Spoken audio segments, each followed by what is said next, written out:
Hi everyone, here I am. Hello. Here's Malika and Shakura. They're at the Shiatsu Center. I'm working from home. I'm still self-isolating after having COVID last week. Thank you for all your emails, by the way, saying, wishing me well and everything. I really appreciate that. But anyway, I should be back soon. I've tested negative and I'm feeling much better. But okay, I'm going to just do maybe about a 20-minute presentation with some slides, and then we're going to go back to Malika and Shakura in the Shiatsu Center for a live kind of demonstration of the protocol. So I'm just going to get them to leave the stage right now, and see you in a bit then, Malika and Shakura. Thank you very much. Okay, yes, so I'm just going to put up some slides. As you probably have seen in the, this is the protocol that we're going to be looking at a little bit later with Shakura and Malika. So you probably have already heard some fantastic news, which is that we've actually had our project proposal, which was the theme of this webinar series, actually accepted. And I was actually at home with COVID last week when I got the message through on a Thursday, very excited from a very excited contact that we have in Norwich City Council. She was really excited that had been accepted by the steering group. So obviously it was a massive thing for us. We're really excited about that. So this webinar basically is we're going to be reviewing what we've done in the last two webinars, and then we're going to be looking at a little bit more into the proposal, why we think it worked, and then we're going to be looking a bit deeper into the practicalities of using the protocol and where we're going to go there from that. Okay, so yeah, I thought we'd review week 1 and 2. I'd like to talk to you about the project approval because it's such hot news. It's just literally a few days ago that it happened. And I'd like to just go over some of the actual draft project document with you. I'll give you a bit of background about the work we put in behind it that made it possible. And then we thought we'd go over the protocol, which we're developing all the time, actually. We're still kind of working on it. And then we thought it would be fun for Malika to simulate being one of the referrals from the mental first aid team. And then Shakura's going to try out some of the techniques from the protocol on her, so you can get an idea of what it feels like. The idea is we're going to have a standardized protocol so that anyone who comes from City Hall will know what's going to happen in the session. Then there'll be a little bit of time for question and answers, and then some review. Okay, so let's just find out. I know the news has spread about the proposal being accepted, and we've had a massive uptick in the number of people registering for this webinar series in the last couple of days. So here we go. I'm going to run the first poll, which is, have you seen the recordings or the previous webinars in this series, either live or recorded? Just let us know if this is your first webinar of this series. I wouldn't be surprised if there's a few more than last week, because as I say, the news has traveled about the project being accepted. Okay, look, we've got a massive split here. Almost everyone has either not been at all or they've seen 1 and 2. So that's amazing. So I'll just do a review for the benefit of those of you who this is your first webinar, and then we'll go straight in with the new material that we've got for you this evening. Okay, so here we go. Right, so if you haven't seen 1 and 2, they are available at New Energy Work. There's some extra resources there. There's the videos and the slides. So if you want to just look at the slides, you can kind of get a quick overview. We went in depth in week 1 into mental health in the workplace. We looked at the Deloitte report, which is a really important report that came out a couple of years ago. And we went into great detail of that, pulling out bits that we thought were really important. We gave a little bit of background about mental first aid, how it started in Australia and how it's been spread out through the world and how many millions of people are trained in it already. We also looked at the pilot case study. That pilot case study was actually based on the Deloitte report. So it mirrored it in lots of different ways. And I'll explain a little bit later about how I used knowledge of that with the this Norwich City Council mental health strategy in order to put the proposal together. Okay, and then we looked into, this was just at the beginning, we were just starting to develop a Shiatsu based protocol, and that's actually changed quite a bit in the last 2 or 3 weeks. So it's kind of work in progress. 2 weeks ago, we did week 2. We looked deeper at the protocol, and in fact, we did a whole webinar based on breathing. We looked at belly breathing, the anatomy of belly breathing, and how important it is. We also looked at lower abdominal breathing, dantian breathing, and I linked that with all the kind of research that's been done about mindfulness and other disciplines that link with breathing that help regulate the nervous system. That took us on to polyvagal theory. We looked at some of the group made some very good comments about how important it is to match the breathing techniques we use with the vagal nerve system, and we did quite a bit of work on that, really worth checking out. So we did that. We looked at dantian breathing, and then we looked at breathing and shiatsu and TCM, and big surprise, we had quite a surprising poll where we asked the whole group which elements they thought were connected with breathing, and there was quite a few surprises with that. In fact, of course, all the elements are involved in different ways with the breathing pattern, as we will find out later when we do the live demo in about half an hour's time. Okay, and then we looked at the action of acupressure points. All these resources are available online in the mental health, Shiatsu mental health online webinar series area that you can just log into and check into. And in fact, the last email out that I sent out, I think yesterday, has got links directly into that if you're getting a bit lost. Otherwise, just sign into your membership at New Energy Work, and you'll find that webinar series on your dashboard. So there we go. Okay, so what has happened in the last week? Well, it was only on Thursday last week, just a couple of days after I was at home sick, when I got the message through my phone. Very excited contact from Norwich City Council, really excited about that. And basically the news was that their steering group in Norwich City Council actually approved the project. And the project basically is to support mental health first aiders. So I wonder how that actually happened. Well, I can tell you a little bit about the story, which I'd like to now. Hopefully this may be of help to you if you're working on developing any corporate or connections with any of the organizations around you, maybe helping them with Shiatsu, getting your foot in the door as a Shiatsu practitioner. And I'll show you one of the few of the things that I think were really important in making this whole thing happen. And in fact, hello to everyone who's been emailing with your projects, which I'd be very excited to hear about. It's actually triggered quite a few emails into New Energy Work saying, well, actually, I'm working on something similar, and our project proposal I know is being used as a model worldwide. So that's even more exciting for us, that it's kind of spreading out more than just obviously our local project. So how did it all come about? Okay, so let's have a look. This is the launch event in Norwich. This is the stand that we put together for a launch event of the Norwich City Council mental health strategy. And this is a kind of a whole document which set the tone for the whole of Norwich City Council, which is obviously a big organization. Set the tone for a new project to create not only mental health first aiders in the organization, but also trying to change the whole atmosphere around mental health and how it's discussed within the organization. And we were very happy to be invited there to have a stand. And we were there with the NHS, with other non-government organizations and charities to basically provide as much resources as we can. And there was a reason why we were invited, which I'll come on to in a moment when I share some of the contents of the actual project proposal. Because once I was there, I actually did this myself. I went into the halls, which is a big exhibition hall in Norwich, and I spent the afternoon and watched all the presentations.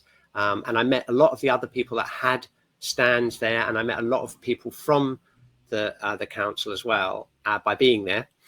And it was after that I just suddenly had the idea of putting together a pilot project. So this is from the title page. these logos.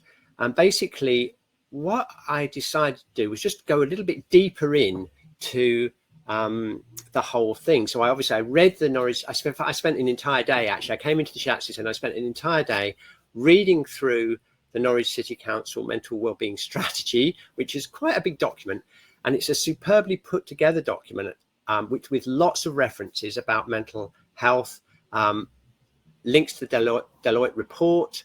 And so I spent like a day just reading through it, doing all the background research. And from that, I put together a pilot project proposal with this knowledge of first-hand experience of the presentation to the council, but also because I'd been doing quite a lot of background reading and, as I say, researched all the way through the strategy and everything that was behind the strategy. So I kind of did my homework on that. So I'm going to share the draft project with you. If you haven't had one of it already, it is online. You can actually download it from New Energy Work as well if you don't catch it right now, but just in case you'd like one right now. And I'm just going to go through some of the key points why I think it was accepted and why I think it was successful.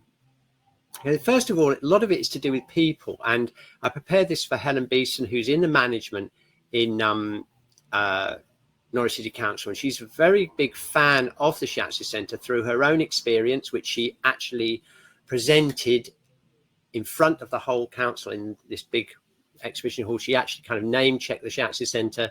She said how Shiatsu had really helped her with her health all the way through the pandemic. So that was really important to have that person right in there who was very enthusiastic about it. So that was, I think, one of the most important things. So I prepared it for her directly, and I sent this to her once I'd finished it. Okay, and these are the main things in. Basically, I went through the whole report and I tried to pick out the most important bits in the report that I felt that Shiatsu could help with, And as you'll see later on with the protocol, I also kind of de-emphasized the actual Shiatsu treatment, because by the time I'd done the research, I found that lots of things that we do normally in a Shiatsu center, or in a Shiatsu treatment, a lot of what we do can be kind of presented as from where it comes from. And I'll just explain that a little bit later, because that kind of helps make it a more rounded and, looking to the future, hopefully a more evidence-based intervention there that we can offer to people. So I took out the actual specific aims on the specific page of the report, which is providing mental health tools and support, which is one of the strategies of their mental health project. And also, I found another priority on page 19, which is provide signposting to information and external initiatives. So I thought that's exactly where we're sitting. We are actually very lucky as well, because we've got funding, as I'll go on, and I'll explain how we've managed to fund this as well in a moment. So we basically suggested doing a pilot project for 1 year. The reason also that we've kind of had like a foot in the door was we'd already been doing this. I mean, Helen had been already encouraging people who she was working with who were in an extreme state of stress, where they couldn't work, to come to the Shiatsu Centre. And more than once, we've directly helped people during the pandemic and the post-pandemic period. So I put that in the background. We've already been providing support to individual personal referrals during the pandemic. So really, we were just kind of like expanding that. So basically, yeah, I just linked it in with the mental wellbeing strategy and the fact that we were invited there. We're basically offering our support to the mental health team. So I just put in a little bit of background about the Shiatsu Centre. I just added up how many years that Dinah, myself, and all the other members of the team have been practicing, and realised it came to well over 100 years. So I thought that's probably worth putting in, just to show that we're not new kids on the block here.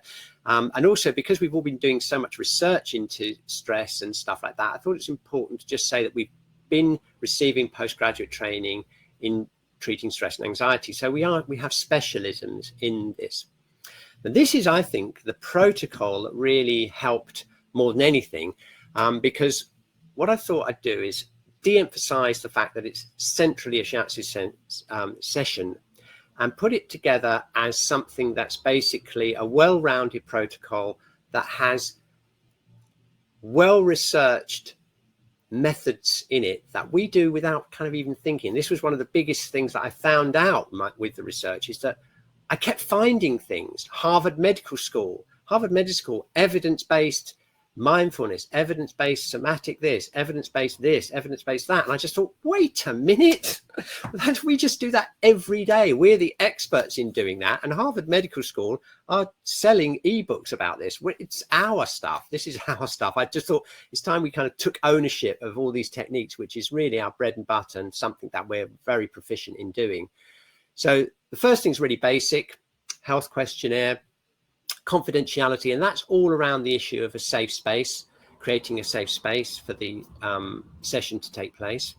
Okay, and then if you've been to any of our New Energy Work webinars on clean language, you'll know that clean language is actually based on a technique that's called focusing, and focusing is basically a way of the client connecting with somatic issues that relate to their mental health or their health in general.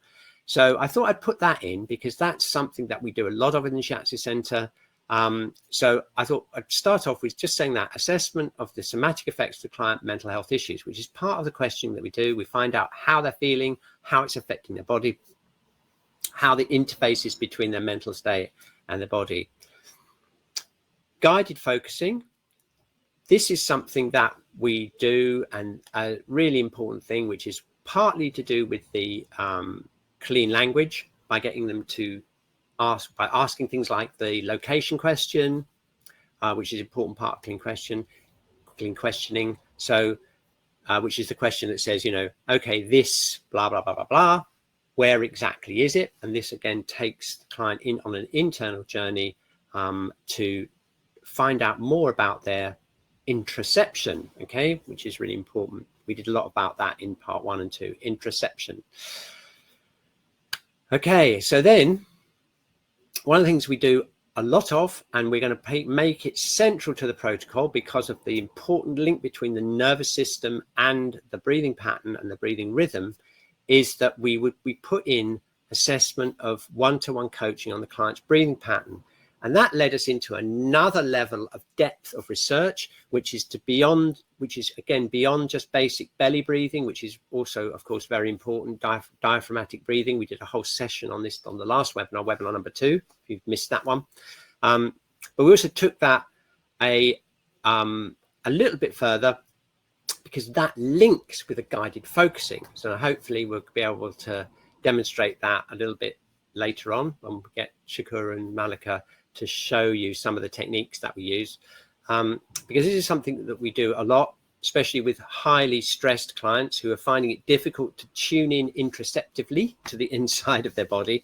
One of the things we do a lot of is basically just saying, hey, look, can you feel this? Can you feel what's happening here?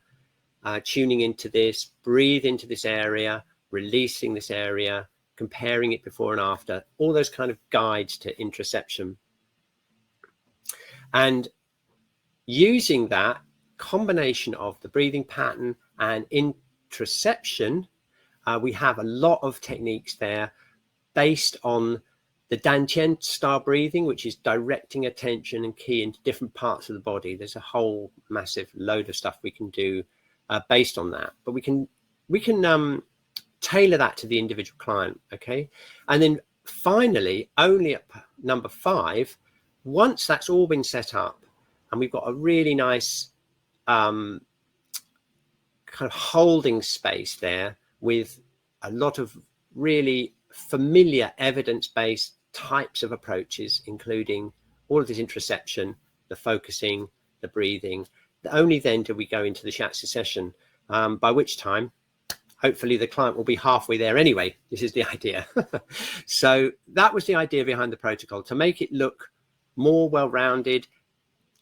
The other function it has, I think, is to really make explicit a lot of what we do in Shiatsu treatment that is, again, pretty much mainstream intraceptive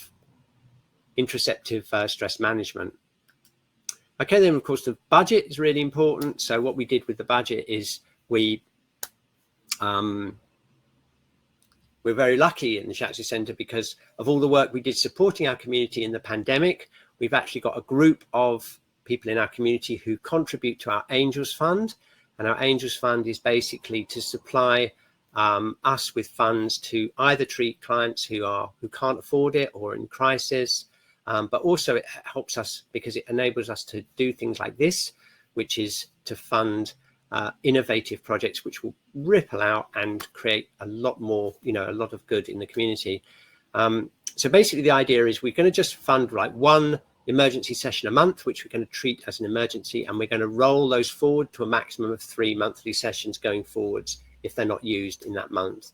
The thing I didn't put in here, which is implicit, by the way, in the Deloitte report, which we went into in detail in part 1, and I really recommend you look at that webinar, that first webinar, if you're interested in working with any businesses or anything, is the whole return on investment, because return on investment with intervention in mental health has been shown through research to be extremely high. It ranges from like 3 all the way up into the 6s and 7s, which basically means that our project, if it's taken up, is likely to cause so much good in the organization in terms of helping people work effectively and regulate themselves and things, that the likelihood from the Deloitte report is that there'll be a really big multiplier effect on this investment. So we just thought we'd run it for a pilot 1 year, and see how it goes. And a little bit more later in the webinar about how we plan to take that forwards. Okay, great. So that's it. I just wondered if there's any, let me just have a quick look and see if there's any questions. Not any questions so far. Yeah, brilliant. Yeah, that's right. Cindy Engel. I ought to just mention Cindy Engel there because I actually got that Harvard link from her blog, as Dinah points out. And in fact, I'm working with Cindy this week because she's going to be kicking off our summer school next Tuesday. More on that later. Yeah, thank you, Cindy. Yeah, brilliant. Okay, excellent. So if there's no questions, we can go straight into playing around with some of the protocols, shall we? So I'm just going to invite Shakura and Malika to come onto the stage. Let's just see if the tech works. It should be fine.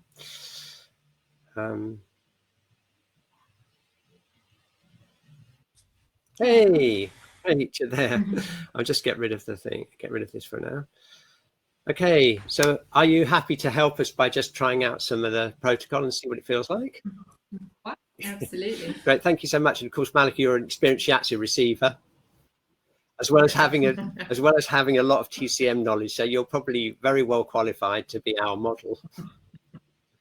Okay, now I'd just like to say what I've done is I've actually primed Malika with a certain to simulate a kind of typical stress pattern. And we're going to pretend that she's come in. Shakura's going to go through the protocol, and what we'd like you to do is just listen out, ask any questions as you go. I'm going to keep an eye on the chat, and Dinah's helping out also on the chat. Brilliant. So we thought we'd go through the protocol, just see what it's like, how it feels. And this is work in progress. So if you've got any ideas about how we can improve it, Malika and Shakura or anyone on the webinar, please do post them, and we can work on it and develop it like that. So let's just get the protocol back up again, and we'll just have a read through it. Okay, so I suppose the first thing is just creating a safe space, going through the questionnaire, and obviously stating the confidentiality policy. And I got a feeling I might have a poll here, and I have. Look, do you have a confidentiality policy that you share with your clients? Let's just run that poll. So do you actually explicitly have a confidentiality policy that you share with your clients? Let's just see.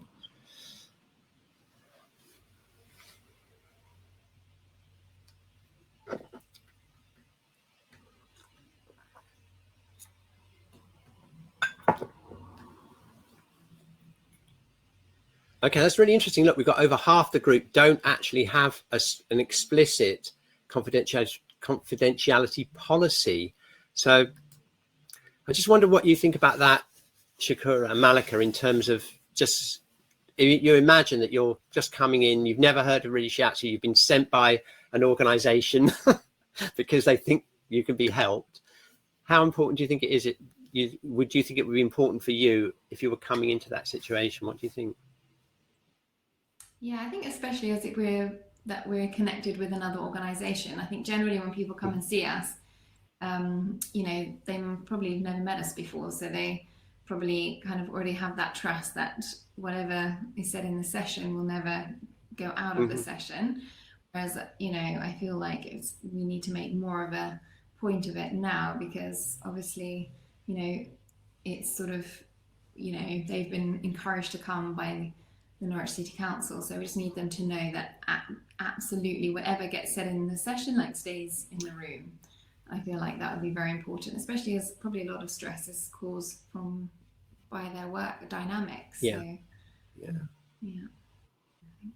I think also with the thing of it being mental health as well, people are perhaps more primed that they're coming in for their physical health. When it moves over to mental health, it may be a kindness or just like a safeguarding for them to know that in this situation nothing will be shared, because when you start moving into more psychological things, sometimes there can be either some stigma or some fear that will then be repeated. And just to absolutely reiterate, everything is completely sacred within the therapy. Yeah, thank you. Because I really thought that, especially as you are in a vulnerable position when you've been in a way, because like exactly like Shakura said, you're coming from an organization. So just the idea that this experience has been like safeguarded, like you say, as a safe space, you know what I mean? I think that's a really important thing. And I think when we actually develop the paperwork, which I'd like to do in the next week or two for this, it's all so new and we're developing, I think we should have a special research form as well for this, so that we can feed back after the year. We should definitely research this, use it as a pilot research project. And so if we can develop, what I'd like to do is, as a group, as a team, is to develop some paperwork, an actual form. And I think that should be right up there, right up there. Because I know when I've gone for therapy myself, that's one. I remember one particular therapist spending quite a lot of time in the session, especially as I was paying for it, just going very, very steadily through all of that confidentiality, just making it absolutely clear, and even describing how supervision takes place and how, very, very absolutely, making it absolutely like watertight. So I think that's definitely something we can make a point of. Okay, so let's have a look and see what's coming up next. Okay, so that's that. Okay, so that's the safe space, the questionnaire, the confidentiality, the unconditional positive regard. Okay. So the next bit, if I just go back one, I'll just go back to the protocol in practice. We've got the clean questioning now, which is the technique of assessing the somatic effects of the client's mental health. There we are. So let's just find out how many of you use clean questions. That's a good idea. I've got a poll all ready for you here. Let's just see. Here we go. I'm just sharing it now. Let's have a look.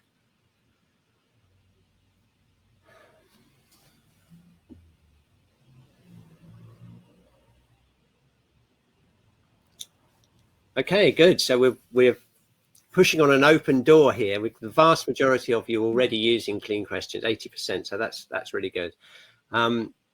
Probably as a result of many amazing Nick Poll webinars that we've run on. Okay, so how about, would you like to ask maybe a couple of clean questions, Shakura, with Malika? Sure. So Malika's going to simulate a client. Okay. So how are you doing? Yeah, I'm good. Yeah. As you know, I've been referred for help, so I'm hopeful that this can help things that have been going on. And what would you like from today's session? I just feel like I've been quite sort of stuck and just overwhelmed with work, and it's just, I think I'm just feeling really stuck, and like I just don't know which way to go with what I'm doing. Is there anything else about that stuck and that overwhelm? Yeah, I think it seems to just affect my ability to plan. I feel like I just can't see my way through the week, and I get a bit headachy, feel a bit nauseous, and you know it's tricky at work because I'm in charge of quite a lot of things, and I'm supposed to be directional and work out what to do, and I'm just not getting my job done. What would you like to have? Okay, I'm back. We're having a bit of problem with the mic, actually. It's gone all cracky again. And I don't know why. I don't know why. I don't know why that's happened. It's just because I'm not there. It's not behaving itself. Yeah. So yeah, it's crackling again. Sorry about that. And also it just went a bit quiet. It needs to be quiet. It needs to be louder as well. We needed that. Yeah. Okay. So do you want to can you just speak into the mic, Malika, and just say a couple of things that you said?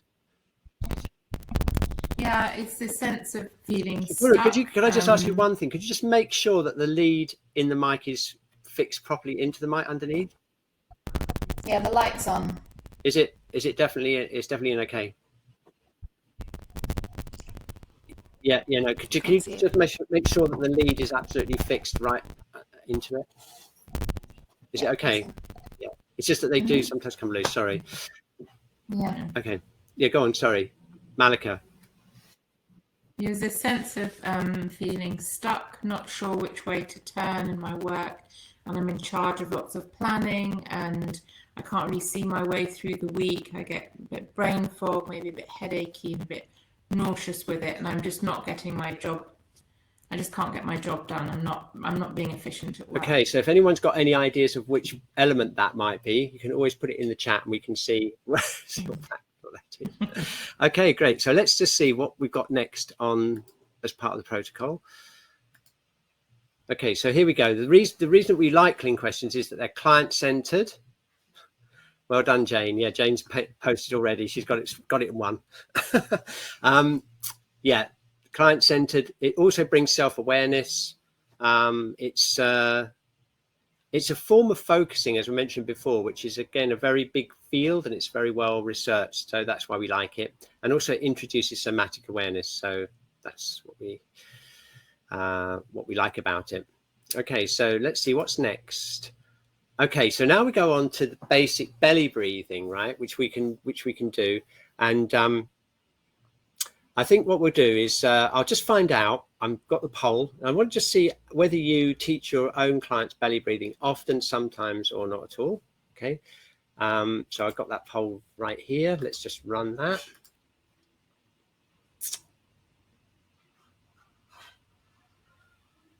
Let's have a look. Okay, again, very familiar territory for everyone. We've only got 7% saying that they never do it. And we've got the rest, 94% saying they do. So that's pretty categorical yes for that.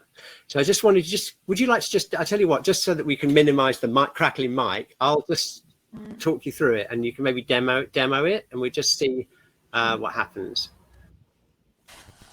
This is something that with a lot of clients, I would just literally do the first thing I'll do is just ask them to breathe in. So if Malika can demonstrate a good example of no belly breathing, and just see what happens.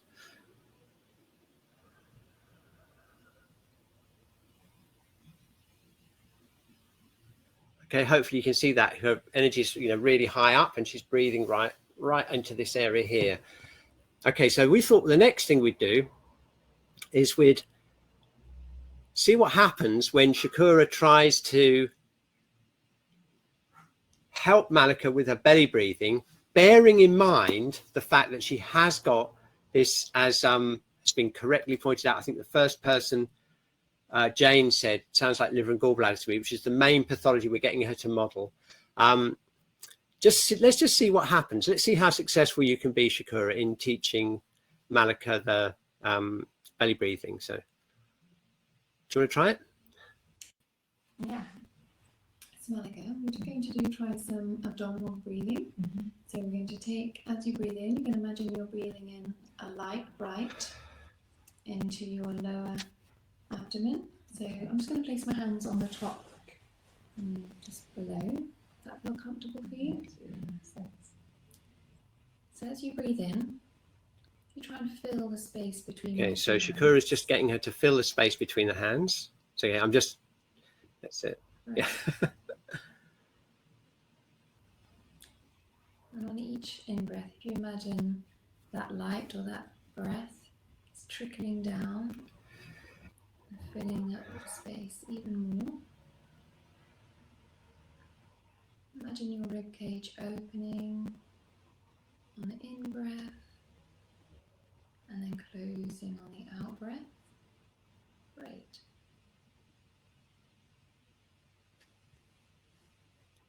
That's really good. I can feel it coming all the way down into my lower hand. It's really good. Just taking a few more deep breaths, filling up the space. As you breathe out, I want you to imagine your whole rib cage relaxes, your diaphragm relaxes, your abdomen. Okay, so here's a challenge for you on the chat. Can you think of anything that might make it very difficult, assuming that, as Dinah's just said, we've got liver key stagnation, maybe a bit of spleen key deficiency? What might make it hard for us? What might be as kind of like a, like a thing that we'll notice when we try and teach Malika how to do it? How's it going, by the way, Shakura? Are you having any success? She's doing a great job. Yeah, I can feel it in between my hands. Yeah. Okay, so she's obviously very experienced. So, okay, restrictive clothing, says Laura. Okay, that's certainly something that can happen. Okay, sure, yeah. Okay, look, Shudaba says an interesting thing. If they're really struggling, they start off high in the chest and then work slowly down the body. Okay. But do you think there's any particular body structure that might be affected by the, here we go, Jane's already said it, right? The middle burner blocks, yeah. Okay, look at this, interesting. Cindy says, things stressed people do is they continue with the upper chest breathing and the belly breathing. Unless they turn off the upper chest, they won't trigger the vagus nerve. So that's interesting, it's just, the whole thing just gets really exaggerated. Claire's put in a very good comment as well, that they may hate being told what to do. So, you never know, that could be something that happens. Okay. Anything else anyone would like to put in the chat that might be anything that's, yeah, exactly, Karen, exactly what I was thinking. The diaphragm is dominated by the liver and the heart protector. So, okay, Cindy says they might dislike the hand on the stomach. That's true.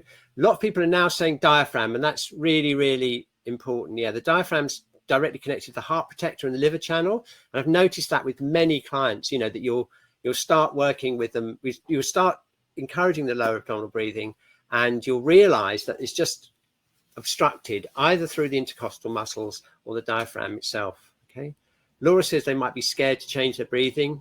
That's possible. Shaky diaphragm, that's another thing that can happen. Fear of letting go is found, says Kim found. So there's lots of different reasons that can contribute to it. Okay, very good. So that we thought we'd put that in early on in the protocol because it's such a basic thing, and also because, as we found out with all these amazing comments in the chat, what the type of things that can happen that prevent or not exactly prevent, but make it difficult for the client to do the belly breathing, can give us some indications of how we can actually help them with the shiatsu later on. And I just want to put the slides back up again, because that brings us to the next stage, which is the focusing and the focused breathing. So here is just the anatomy. I got this off the internet. As you can see, it's the basic anatomy of belly breathing. If you're not familiar with it, which I guess most people are, the actual anatomy of how the diaphragm moves. Of course, Dantian breathing, as we explored in the last webinar, is a lot more sophisticated than the basic belly breathing because it incorporates all kinds of other factors. So that includes focusing on different areas, focusing on different areas, using the breath to release different parts of the body. There's a whole massive range of different things. And I just wondered how many of us are already using a combination of focusing and breathing to release stress in the body, release stress and tension in the body. So I'm going to put that up as a poll, and we'll see what happens. And we'll just see how we do with that.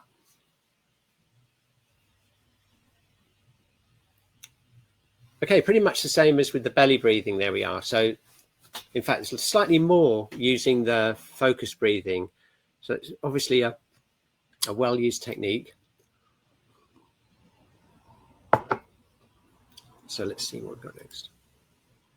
Okay, and here's the polyvagal theory slide that we presented earlier in the webinar, just in case you're not familiar with that. That's included in the slides on new energy work.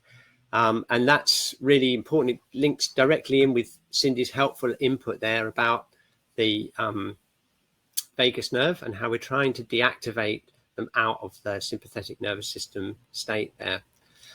Okay, so let's assume that Malika's having problems releasing a diaphragm, and Shakura's going to help her focus in directly into the diaphragm and release without. I think with the way the mic's going, Shakura, I think what I'll do is I'll narrate it and you do it. Okay, that's probably the best thing. So I'll just get rid of this slide, and yeah, we're just going to narrate it. I'll narrate it, and we'll just see if you can see a difference just from doing basic belly breathing. So what Shakura's going to do is she's going to find some way of contacting Malika's diaphragm so she can get Malika tuned into that. Yeah. Okay, brilliant. Okay, so now how about this, Malika? How about let's just see if we can see you releasing the diaphragm by breathing into the space between Shakura's hands. There we go. Okay. And then elongating the out breath.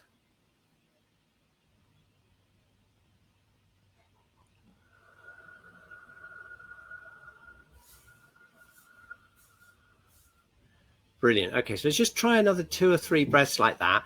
And can you sense it?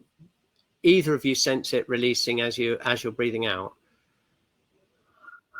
Yeah, I can really feel it soften. Yeah.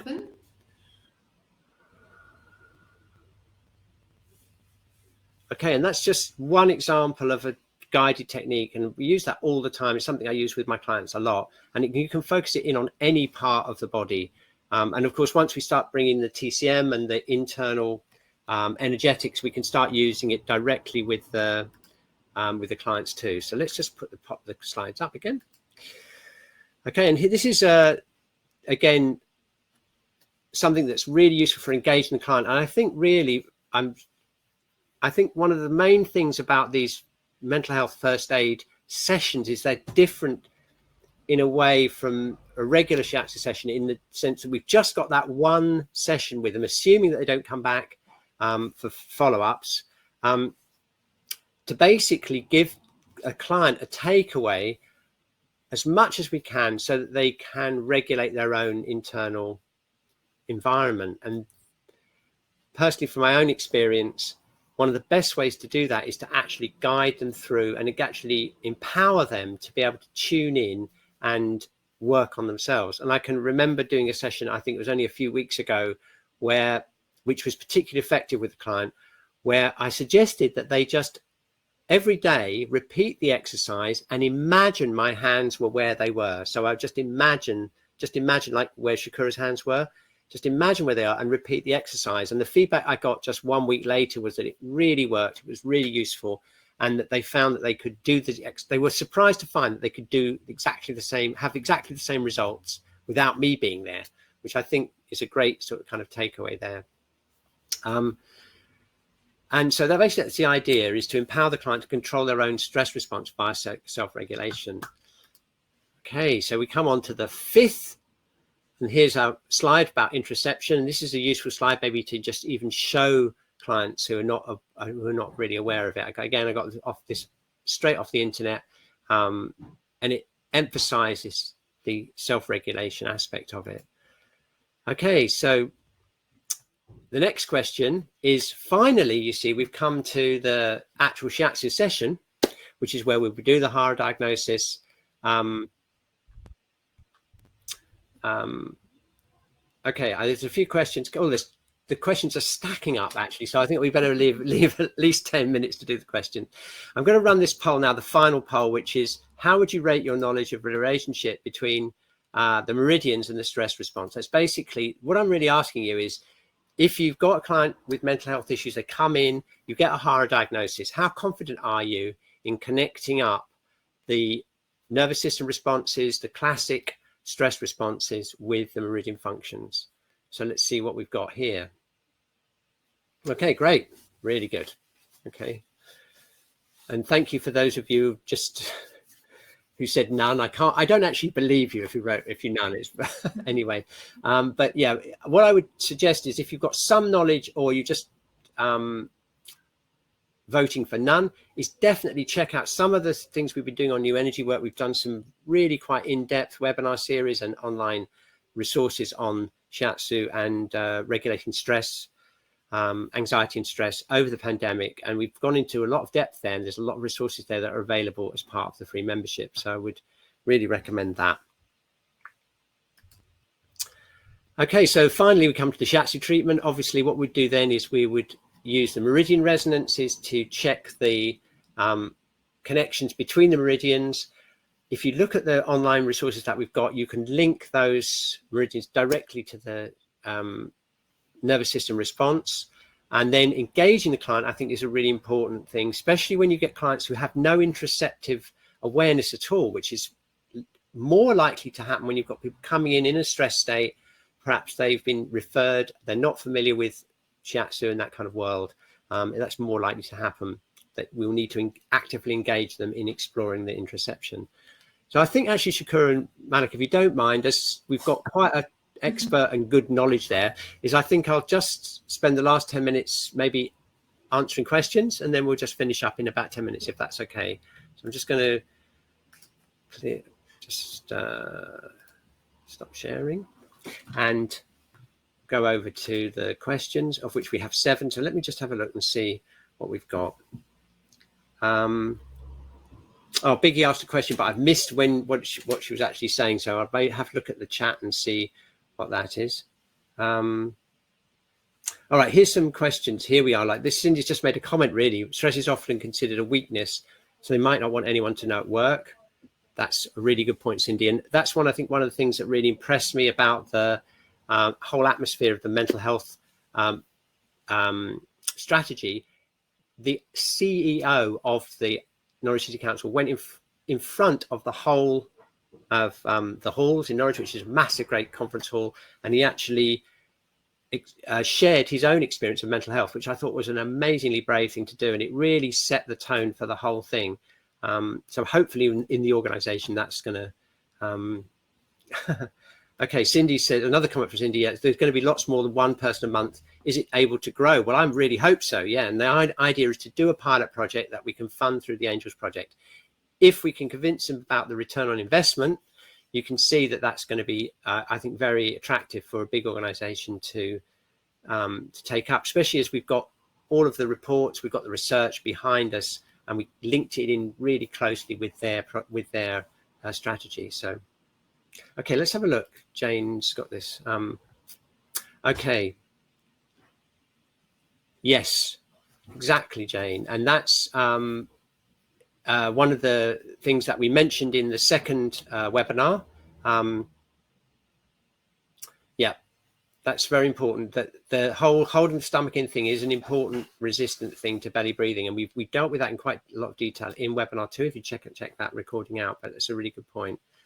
Okay, here's another thing that we spent a lot of time in Kariaki. If you want to just check out the second webinar and the slides, and particularly the recording, which is online, we did do quite a bit of work on differentiating between dantian breathing and belly breathing. Belly breathing is the basic technique. It's taught a lot, but it has some kind of interoception to it. But dantian breathing, I believe, is much more sophisticated in the sense that it's to do with energy awareness, and there's lots more we can do with it. So yeah, just check out the second second webinar for that. And then here's Cindy also commenting on the big belly thing, which is definitely an issue there, definitely. Okay, here we go. Dealing with stress is muddied by more serious mental health problems ticking away underneath. And I totally agree with you, Cindy. And I think the thing about the way that we frame the project is it's really important that we framed it in a very specific way, which was basically to provide very specific support for the resources for the mental health first aid team. And it was something that we identified very clearly. And obviously, because we'll be working with other professionals and working with the mental health first aid team, and with obviously all the medical side, we'll be coordinating with those. And we're obviously not intending to replace medical treatment. But I think what I found most interesting, and I have to thank you, Cindy, by the way, and I'll be connecting with you hopefully in the next few days about the webinar next week. What I found most interesting, especially with links from Cindy's excellent blog, by the way, is that so much of what we do as our day-to-day things that we do in Shiatsu, which we have a lot of expertise in, is basically being totally brought into the mainstream and actually being part of the mainstream delivery of mental health. So I just thought, hey, it's about time we got in there and just stood up and said, hey, we can do that. We've been doing that for a long time, and we have expertise there. So let me just pop back into chat and just ask whether Biggie's thank you, Cindy. Yeah, is Biggie does Biggie need any clarification on anything particular? I'm just skipping through to see whether there's anything else. No. Okay, I'll look out, Biggie, if you want to just clarification on something. Otherwise, there's just enough. Oh, Biggie's happy. Great. Okay, fantastic. Okay, so there's just enough time. The time has gone really speedily as usual. So I've just got a few slides left to tell you about what's coming up and where we're going to go with the project and what we're going to be doing on new energy work over the next couple of months. So basically what I would really like to do, and what I'm going to be working on over the next year, is I'd like to create an evidence base for the stage of the protocol. Now, this should be, from what I've seen in the research, should be possible to do with and this is, again, I'm referencing Cindy here because she's so great at finding all these amazing research papers. Find an evidence base for those stages of the protocol. Turn any documents that we evolve for the treatments during the trial as like a MIMOPS thing, turn that into a research thing, make that part of the evidence base, and then track the results, review it after 1 year, and then create that, and then be able to push it forwards and use that as a model for future projects. Just think that will be a really good idea. So that's one of the things we'll be working on. And hopefully, what I'd really like to do is maybe get someone from the other side, from the Norwich City Council, to come in maybe halfway through the project or at the end and just give us and you can meet them and find out what it was like on their side of the project. Okay, so the Q&A we have done. I'll just see if there's any more questions. Oh, Carolyn, yes, she mentioned the Wednesday morning classes, and I forgot to mention that. I mentioned it in earlier webinars, but you're absolutely right. That was another big reason why we got the project approved, was because we had a lot of people from City College join the Wednesday classes, which were free right through the pandemic. So not only were we being referred people from there, but we also did have them on the Wednesday classes. And in fact, if you look at the full report, if you look on the final page, you'll notice that the Wednesday classes are put in there as part of the early intervention. And that, by the way, if you're interested in return on investment, gave the highest return on investment. Okay, so we've quickly reviewed week 1 and 2, but judging by the questions, probably worth having a look if you haven't at the previous slides or the webinar recordings. Told you a little bit about the story of how the project was approved, as that's the hot news of the week. We had a look at the protocol in practice, thanks to Shakura and Malika helping us out, seeing what it's like in practice. We We didn't get as far as doing a simulated treatment, but we didn't really need to because I saw that most of you are doing most of it already anyway. So, and then we did the Q&A. Thank you very much for all your questions and some of the plans for getting the evidence base sorted out for the future. So that was a review, and that gives me about 2 minutes or 3 minutes to just talk about the summer school. So we have got summer school starting. We did a summer school last year and it was really popular. We had so much fun with it. It's a mixture of people from the team, some of our team doing presentations, and we get guests in from the World International Energy Work community.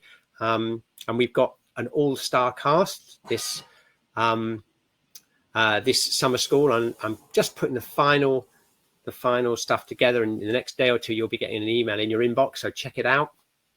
We're going to do 9 webinars, and it's based on the Nourishment of Life tradition. Now, interestingly enough, there's not even a Wikipedia page on the Nourishment of Life tradition. It's not that well known, but I think it's really important because basically it's the whole Chinese medicine art of preventative medicine.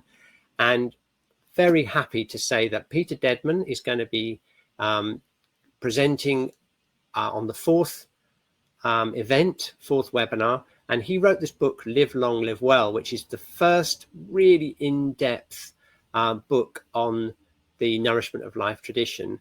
And it's basically, we based the whole summer school. We're so excited about the book. We based the whole summer school on his book, and we're really looking forward to it. Basically, we took nine features of the Nourishment of Life tradition, put them over 9 webinars, and then we just asked various people that we knew to present and to input on that. So by the end of August, we'll have some amazing resources on how to help ourselves and our clients live long and live well. Really looking forward to that.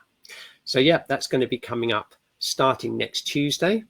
So look out in your inbox for the Shiatsu Summer School 2022, and you'll see who we've got in store for you. And that will lead up to our big relaunch in the autumn, where we're going to, I won't even tell you yet, we've got all kinds of plans of expanding new energy work. Just a big thank you, by the way, to all our subscribing members, those of you who subscribed and those of you who donated over the pandemic. If it wasn't for you helping us out, supporting us with your memberships, we wouldn't be here. And I really hope that you're enjoying what we're putting together. Okay, so here we go. That's it, the end of the webinar. Thank you for joining us, and we'll see you on the Summer School 2022. Big thank you to Dinah, working away really well in the chat as usual. Thank you, Dinah, so much, and thank you, Cindy, for your input, and thank you for everyone for all your amazing input for this webinar. And we'll keep you informed of any developments over the next year, and maybe come back in a year's time and see how the whole project has gone. Okay, great. Thank you very much. Have a lovely evening. Have a lovely weekend. Look out for the summer school. Hope to see you next Tuesday. Okay, thank you very much. Brilliant. Okay, end of the webinar.